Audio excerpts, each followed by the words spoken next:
Ouais, vous l'avez déjà étranglé en cours de route, hein. Vous créez le vide, vous faites le taï sabaki pour qu'il puisse chuter.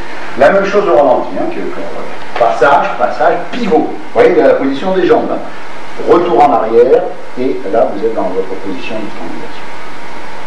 Lorsque vous avez marqué votre étranglement, bon, vous faites comme ceci, la bonbonne, alors on fait gentiment pour travailler la position, et vous revenez. C'est pas la peine de vous étrangler à tous les coups. Encore une fois, 1, 2, 3. Okay. Bon.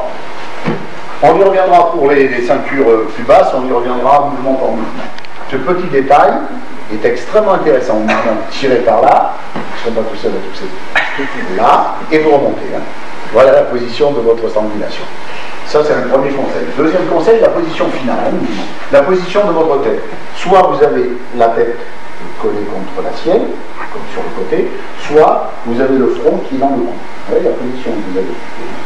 Mais dans la réalité, vous verrez, si vous faites l'étranglement rapidement, c'est ce qu'on va voir dans un instant, vous n'avez pratiquement pas le temps de placer la tête, il est déjà étranglé en cours de route. Hein. Ça, c'est l'idéal dans la position quand on l'étudie tête sur le côté ou front contre son cou. Dans la réalité, c'est un petit peu différent.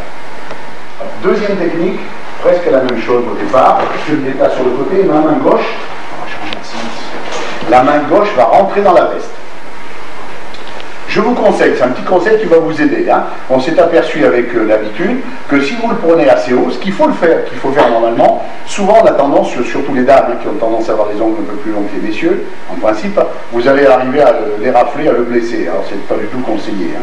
Alors pour éviter ceci, vous rentrez la main au niveau de la poitrine et vous remontez. Vous voyez, c'est un petit truc qui vous est, c'est toujours un peu plus entrebâillé si vous voulez la veste à cet endroit. Et vous remontez ici. Alors voilà la position que vous allez occuper. Vous voyez, votre pouce est vers le haut et les doigts sont à l'intérieur. On reprend ce premier temps de la strangulation. 1, pivot, saisie, passage de la main. Vous remontez et vous retrouvez derrière lui. Et ensuite vous allez étrangler dans cette position-là.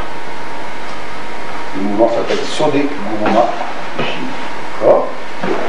Je sors, je rentre le mouvement, passage derrière, strangulation. Conseil, lorsque vous allez pivoter, lorsque vous êtes arrivé ici, tirez sur le bras pour changer le sens du mouvement et pour qu'il n'y ait pas de riposte de sa part. Et votre coude à vous doit obligatoirement se rejeter en arrière. Souvent, hein, on l'a remarqué, souvent si vous bloquez comme ceci, c'est impossible de passer. Dans la réalité, je passe mon coude et ensuite ça sera facile, je suis presque derrière lui. Soit sur le côté, soit derrière lui.